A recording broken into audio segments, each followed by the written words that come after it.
Convido você a abrir a sua Bíblia no Evangelho segundo Lucas, no capítulo 15. Lucas, capítulo 15, nós vamos ler do verso 11 até o versículo 13, uma passagem bem conhecida das Escrituras, por isso eu vou ler apenas até o verso 13. Sei que você conhece toda essa passagem. Lucas capítulo 15, do verso 11 ao verso 13. Você achou aí na Bíblia?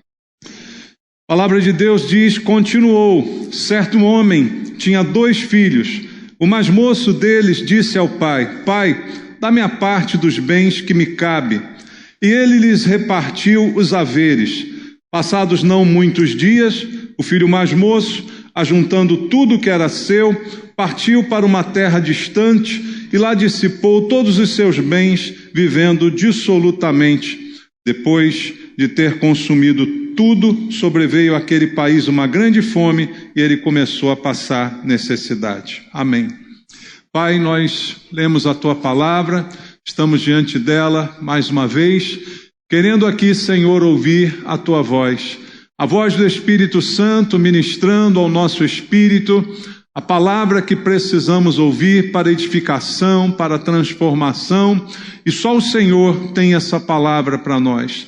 Por isso não estamos aqui interessados em doutrinas de homens, em filosofias desse mundo, em histórias, mas na palavra poderosa que o Espírito Santo tem a ministrar aos nossos corações, para nossa transformação. E para isso, Deus, eu quero ser um instrumento Teu essa manhã e entrego a minha vida ao Senhor, pedindo graça e misericórdia, pedindo a unção do Espírito Santo. Vem, Espírito Santo, ministrar aos nossos corações, para que a Tua vontade prevaleça sobre a nossa vida e possamos aprender contigo.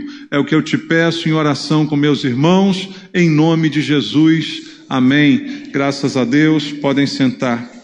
Como eu disse, é um texto muito conhecido, a chamada parábola do filho pródigo, e a gente já pregou algumas vezes, já ouvimos algumas coisas a respeito desse texto, mas eu queria abordar um aspecto um pouco diferente dessa passagem, que eu creio também tem algo a nos ensinar para a nossa vida prática. Você conhece o texto, você conhece o desenrolar, você sabe como termina essa história, mas nesse início aqui tem algo peculiar que eu quero compartilhar com os irmãos, porque é a reação do pai a esse pedido do seu filho, um pedido meio descabido, meio surpreendente, não é? Porque ele tem 2 filhos e um deles, de repente, do nada, não é? Chega para ele e pede a sua parte. Pede a parte de uma herança, que a princípio ele nem tem direito, porque a gente só tem direito da herança depois que morre alguém, né, irmão? Então, antes de morrer, você não tem direito a nada.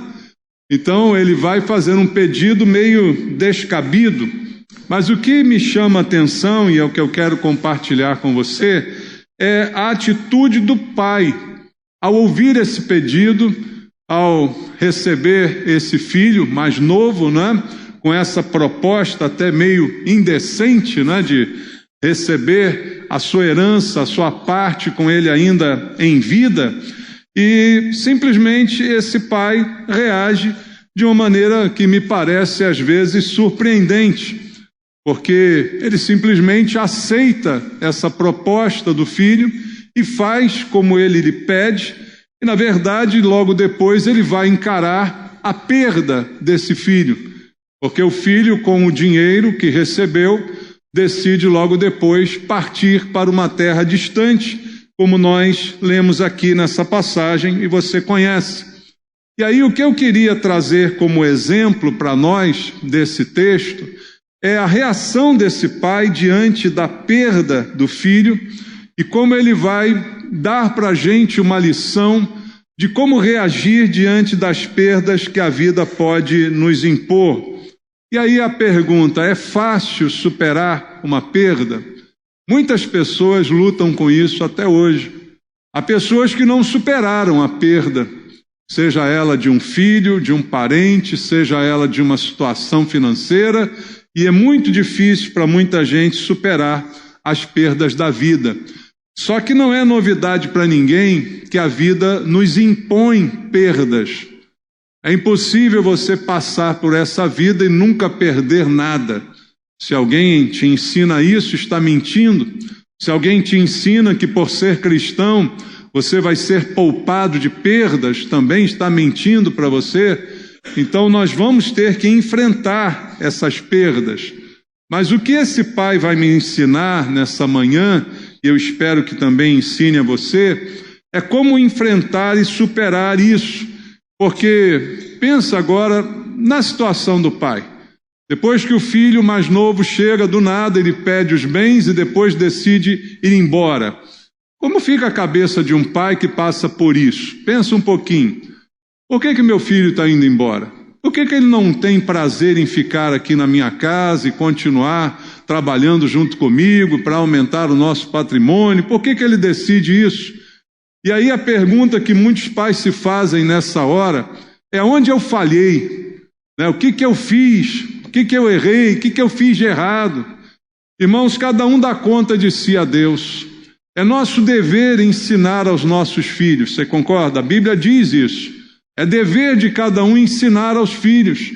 Mas por mais que a gente se empenhe em fazer isso, isso não é uma garantia de que as escolhas dos nossos filhos depois vão ser as melhores escolhas. Eles terão à sua disposição todo o conhecimento necessário, toda a chance, toda a oportunidade, mas cada um toma a sua decisão. Cada pessoa é livre diante de Deus para escolher o seu caminho. E muitos nessa situação vão ficar se perguntando: aonde eu errei? Por que meu filho decide tomar esse caminho? Mas esse pai ilustrado aqui por Jesus nessa história, ele tem algo a nos ensinar, porque não há essa reação da parte do pai. Me chama a atenção, aqui logo no verso 12, a natureza do espírito deste pai. Porque diz o verso 12 assim: o mais moço deles disse ao pai: pai, dá-me a parte dos bens que me cabe. E o que o pai fez? Olha o que a Bíblia diz numa frase: e ele lhes repartiu os haveres. O pai não tem aqui nenhuma menção de uma argumentação, de você tem certeza, meu filho, é isso mesmo que você quer? Não tem aqui nenhum sentimento de posse também do pai, porque ele está pedindo aquilo que ainda é do pai. O pai não morreu, lembre disso, né?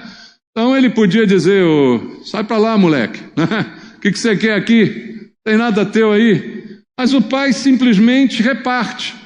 E pelo que diz o texto, ele lhes repartiu, está no plural, ele dá também a parte do mais velho. Ele, como se ele já estivesse fazendo ali em vida uma distribuição dos seus bens. Ou seja, o que mostra esse pai, só por essa atitude, que ele não é nem um pouquinho apegado aos bens. Uma pessoa apegada aos bens jamais faria isso, né?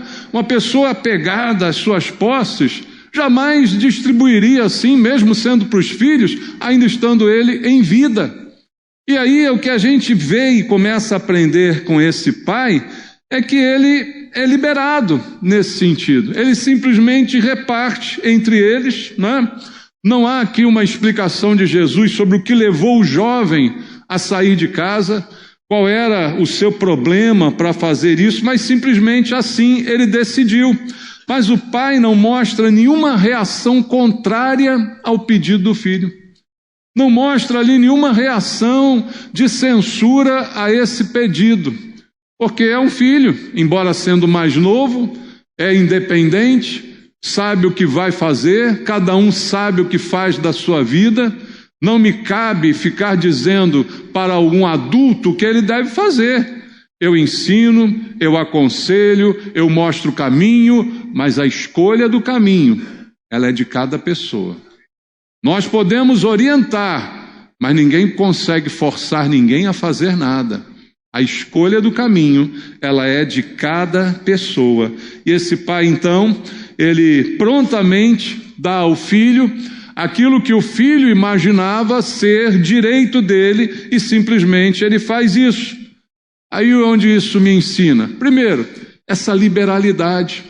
Isso é muito bom para a gente aprender, irmãos, porque com esse sentimento de liberalidade, ele simplesmente abriu mão daquilo que era dele. Saber abrir mão das coisas. Hoje em dia as pessoas lutam pelas coisas, brigam pelas coisas.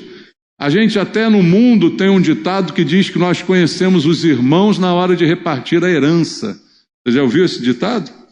Morreu o velho lá e depois sai todo mundo no tapa, né? Irmão processa irmão, bota na justiça. E não é isso que acontece, infelizmente, porque ninguém está disposto a abrir mão de nada. Esse sentimento, esse apego, essa necessidade de ter, de reter, cria tantos problemas. Por isso o apóstolo Paulo diz: o amor do dinheiro é a raiz de todos os males. Porque essa competição, essa ganância, não é algo que você não encontra no coração desse pai. Então ele não tem dificuldade de abrir mão daquilo que é dele por direito. Mas seja isso no âmbito material, seja isso no âmbito pessoal ou no âmbito emocional, aprenda a abrir mão. Aprenda com esse texto a abrir mão. Não só do dinheiro, não só do material, mas às vezes do que é emocional também. Há pessoas que criam os filhos como se eles fossem seus para a vida toda, e não são.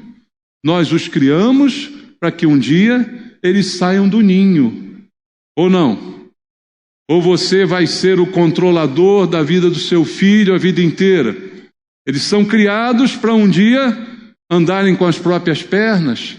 Então aprenda a abrir mão. Quantas pessoas têm problema com perda porque não sabem abrir mão? Quantas pessoas vivem em função dos filhos e no dia que vão embora, é aquilo que o pessoal chama aí a síndrome do ninho vazio. Agora meus filhos, agora se mata. Pronto, se mata. Acabou, não tem mais vida porque foi embora. Isso é o normal. Isso é o ciclo da vida. Então, gente que não sabe lidar com a perda, perdi meu filho, porque morreu não, porque casou. Peraí, que coisa é essa, irmão? Perdeu porque ele casou? Você está precisando aprender com esse pai. Você está precisando aprender a perder. Mas tem gente que não sabe perder, tem uma dificuldade. Não abre mão. Não abre mão de bens, não abre mão de pessoas, não abre mão de emoções. E aí a pessoa fica adoecida na sua vida, no seu espírito, porque tem esse espírito possessivo, possessivo demais. Isso é ruim, isso não é bom. Pelo contrário, isso é causa de sofrimento. Quanto mais possessiva é uma pessoa, quanto mais ela sofre quando perde alguma coisa. Quer aprender a lidar com a perda? Aprenda a lidar com esse sentimento de possessão.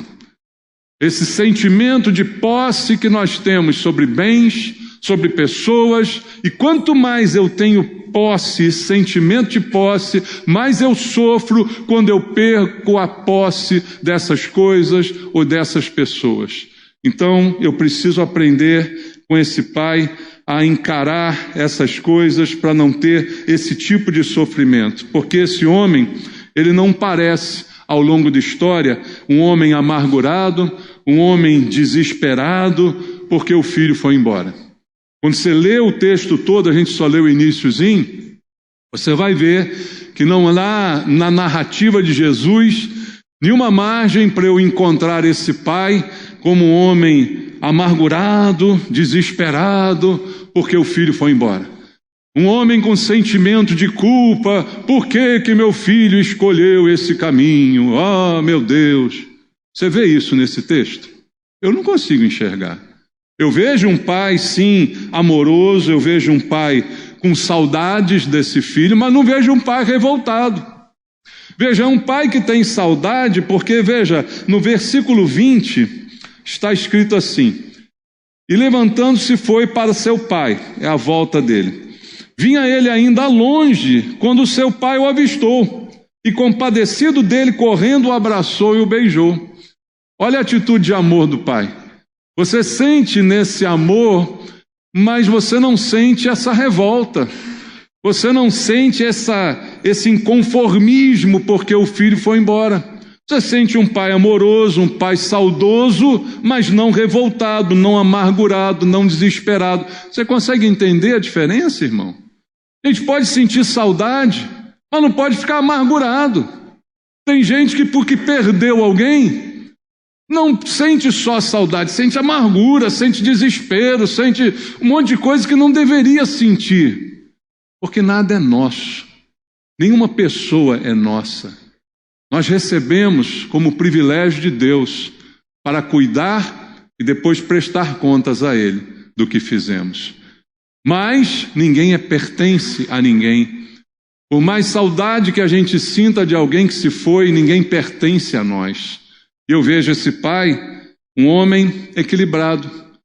Porque não está desesperado, não está revoltado, está saudoso, sim, é normal, mas tem amor suficiente para ver seu filho voltando e abraçar e beijá-lo. Se ele tivesse qualquer outro sentimento, quando ele voltasse, ele dava uma surra no filho, é ou não é? Por que você foi embora, desgraçado? Não é isso que acontece? Por que você gastou tudo que eu te dei? Mas você não vê isso. Por quê? Porque não tem esse sentimento de posse. É esse sentimento que Deus quer nos ensinar a evitar a qualquer custo. Ele não está amargurado, ele não está angustiado, e por isso quando o filho volta, ele é capaz de perdoá-lo, ele é capaz de abraçá-lo, ele é capaz de beijá-lo. Por quê? Não é um homem amargurado. Agora imagina um homem, uma mulher amargurado durante anos e anos, com aquela revolta, cheio de culpa, por que foi embora, o que eu fiz de errado, ó vida, ó azar. Quando o filho vem, não consegue se alegrar. Sente raiva, sente um monte de coisa esquisita. Mas ali não, você vê um pai que o beija, o abraça, não faz pergunta, não diz o que você fez com o dinheiro, porque não tem essa questão para ele. Não tem esse sentimento de posse amargurada. Então, olha o quanto a gente precisa aprender. A perda, irmãos, ela sempre vai trazer dor. Dor é inevitável. Perda traz dor, mas eu preciso aprender a lidar com a dor. Nós precisamos aprender a lidar com a dor, a conviver com a dor. A dor não pode me estragar. Esse é o problema. Tem pessoas que deixam a dor estragar a sua existência. Deixam que a dor profunda, justa, claro, estrague a sua existência. E isso você não pode fazer. Aprenda com esse pai. E por que a gente não aprende com esse pai? Por que a gente se desespera com tanta facilidade? Por que a gente é tão apegado às coisas, às pessoas, aos sentimentos, às situações? Por que isso acontece com a gente? Esse pai, como vi aqui contigo, não era assim, porque ele abriu mão. Abriu mão do filho, abriu mão do bem, abriu mão de todas aquelas coisas e nada o reteve, nada prendeu os seus sentimentos. Quando a gente se apega aos bens, há um problema sério em relação a isso. A gente precisa de armas para defender esses bens. A gente precisa de segurança, não é? A gente tem medo de perder. Eu sempre, quando penso nisso, eu lembro do antigo tio Patinhas. É da época de alguém aqui? Hein? Os jovens nem sabem do que eu estou falando. Alguém lembra do tio Patinhas? Você é velho mesmo, hein, irmão? Você lembra do tio Patinhas, né? O tio Patinhas é aquele personagem do desenho muito rico, mas o tio Patinhas não tinha um minuto de paz. Não tinha um minuto de paz porque ele tinha medo que o Lula fosse roubar o dinheiro dele o tempo todo. Os irmãos Petralhas, né? Daí veio o PT. Mas ele tinha esse medo terrível que isso pudesse acontecer. Porque os bens, ele se apegava. A moedinha dele, que moedinha, primeira moedinha, né? Lembra da história do tio Patinhas? E quanto mais apegado, mais você tem que proteger. E ele construiu uma caixa forte, e ele sempre invadiu a caixa forte dele. Então aquele que é muito apegado, ele certamente vai viver esse sentimento que é ruim, que é depreciativo, que é ruim, porque ele vai se apegar e vai ter que defender, e vai ter que viver armado. E aí, queridos, é que eu quero questionar: quantos de nós vivem armados? Eu não falo de armas físicas, mas armados contra os outros, armados até de forma egoísta, não é? Quantos de nós ficam de prevenção contra os outros, recuados, protegendo-se, protegendo de todo custo, porque não quero perder nada. Irmão, a vida não é assim. A vida você vai perder em algum momento. E por mais que você não queira perder e não seja bom e queira se proteger, você não vai conseguir se proteger de tudo, nem de todos. E aí, com esse sentimento de armar contra os outros, você não se abre, você não ama, você não dá uma nova chance, você não abre o seu coração, porque você fica retido, fica armado contra tudo e contra todos. E a pessoa vive dessa forma. Eu creio que essa pessoa pode ser feliz. Então eu defendo os meus bens, defendo as minhas posições, eu preciso, e não há muito o que defender, irmãos. A gente às vezes aprende ao longo da vida que não precisa se defender, nem precisa se defender dos outros, não precisa se defender de acusações falsas. Se elas são falsas, elas caem por si só. Você não precisa se defender.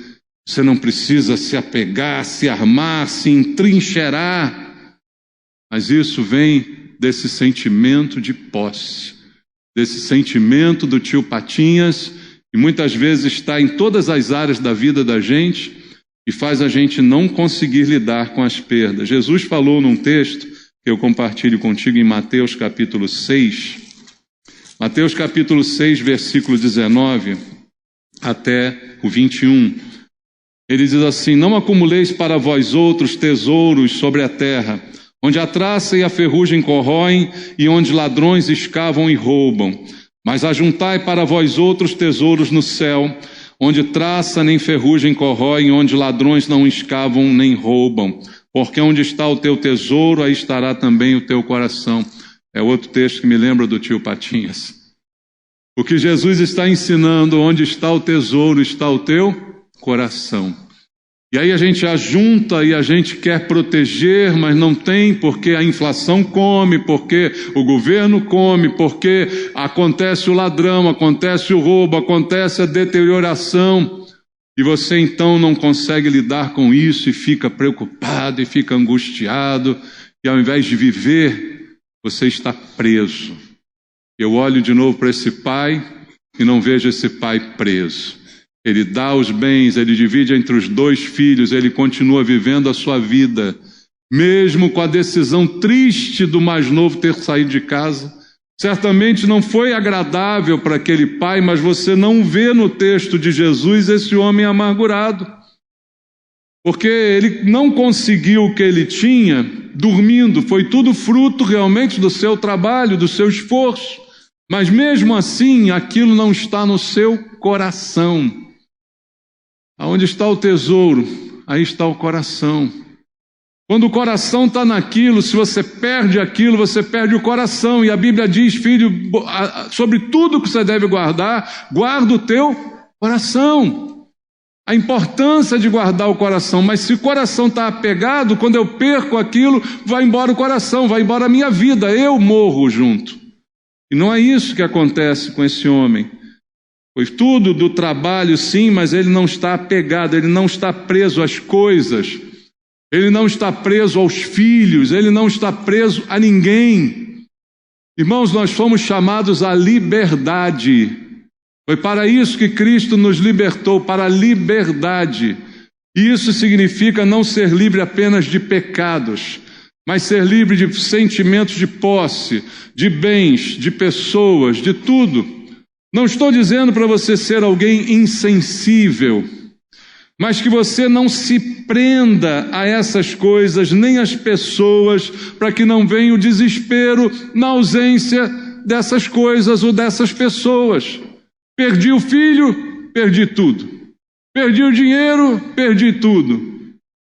A vida de um homem não consiste da abundância dos bens que ele possui, disse Jesus. Por isso é possível não ter bens e ter vida.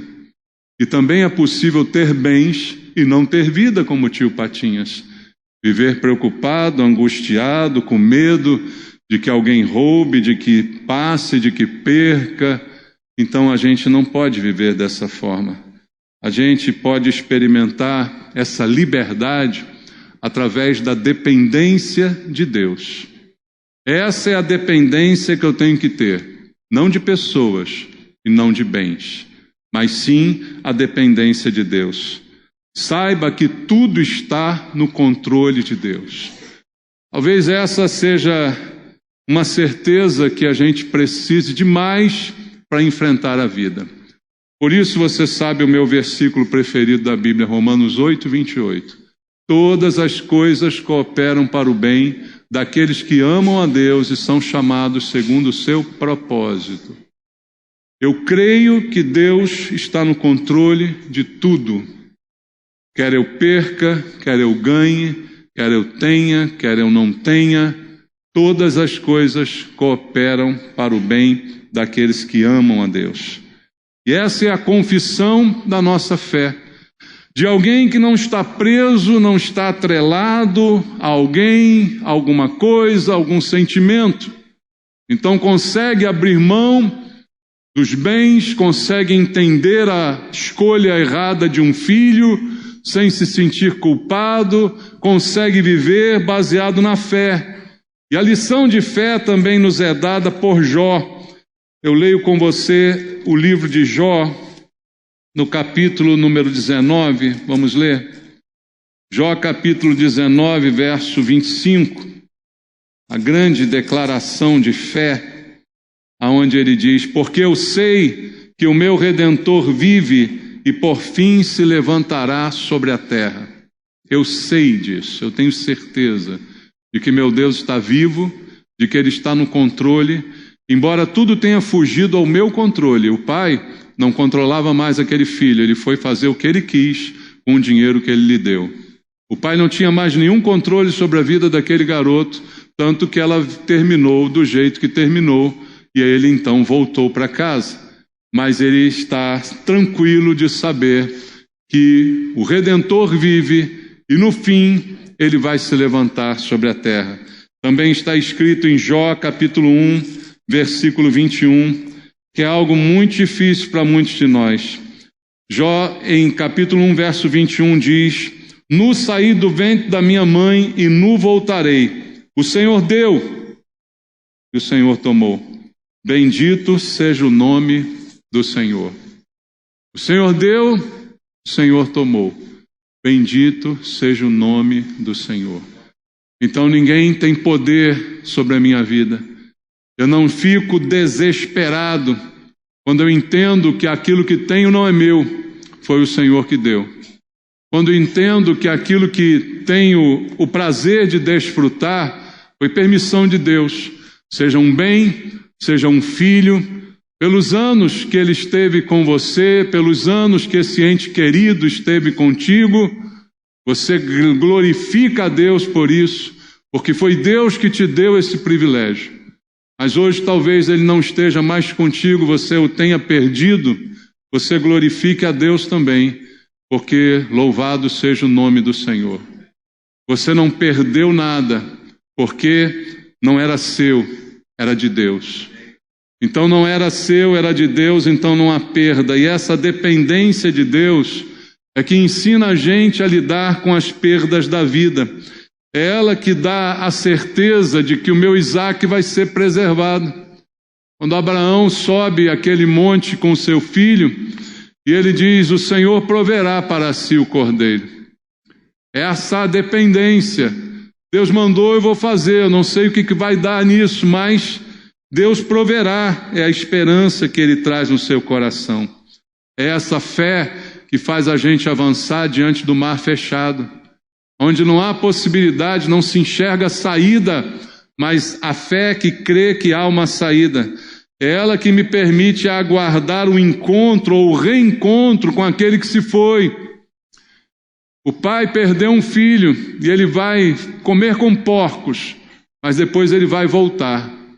E a fé faz com que a gente entenda que aquele ente querido que perdemos, um dia nos iremos encontrar novamente. Essa fé é a dependência de Deus, que não deixa espaço para culpa, não deixa espaço para sentimentos ruins, mas que precisa retirar de nós o sentimento de posse. Esse sentimento é o causador de todos esses problemas. Ninguém pode tirar aquilo que nos foi dado por Deus, mas Ele pode tirar. Ele pode tirar. E eu preciso entender isso. E eu preciso me prender apenas à presença de Deus e à dependência de Deus. Então não deixe que nada te prenda. Não deixe que nada prenda você e você não se prenda a nada, mas se prenda a Deus. Se prenda à dependência do Senhor. E aí você vai aprender a lidar com as perdas. Você vai aprender a viver melhor. Você vai aprender a confiar no Senhor e dizer: meu Redentor vive, e no fim vai se levantar.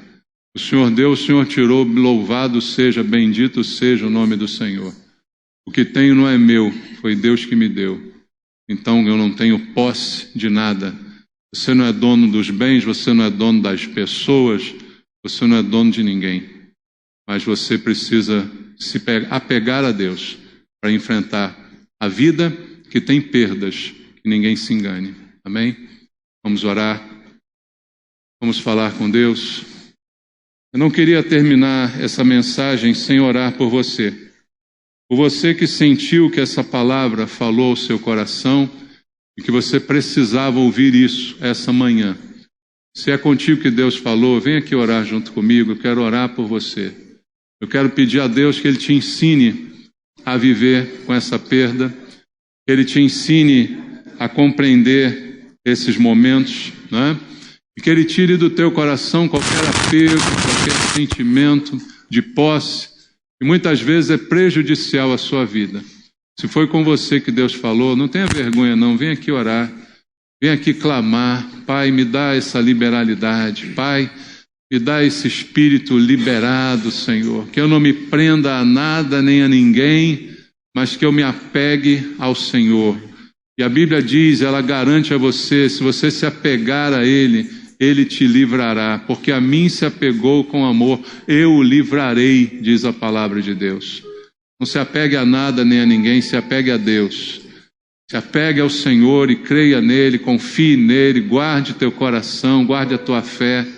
E o Senhor certamente, Ele sabe o que é melhor, Ele fará o que é melhor, e você simplesmente confia nele. Pai, eu te peço pelos meus irmãos que estão aqui essa manhã, talvez diante de uma dor, diante de uma perda, de um sentimento, mas Pai, eu te peço que a essência dessa mensagem seja compreendida. Nas entrelinhas dessa parábola que o Senhor contou, nós possamos encontrar a vida de alguém que não está preso a nada, que não está preso a sentimentos, alguém que foi liberto completamente, que não está preso a possessões, que não está preso a pessoas, que assim estejam teus filhos, com fé, crendo, aguardando, esperando no Senhor, confessando a tua palavra, confessando, Pai, que estão na dependência de Deus, e eu sei que o Espírito Santo há de consolar o coração dos meus irmãos, e há de nos ensinar, Pai, a todos nós, a não termos esse sentimento de posse que tanto nos prejudica em diversas áreas da nossa vida. Nos faz discutir por nada, nos faz brigar por nada, nos faz competir por nada, porque na verdade tudo está nas tuas mãos. E aquilo que é meu, ninguém pode tirar. Se o Senhor me deu, só o Senhor pode tirar. Traz esse pensamento aos teus filhos, meu Pai, e que isso traga paz ao coração dos teus amados, de que não precisam lutar, de que não precisam se engalfinhar para garantir suas posses, porque tudo é teu, Pai. abençoa a tua igreja, abençoa meus irmãos, consola os corações. Eu te peço em nome de Jesus. Amém.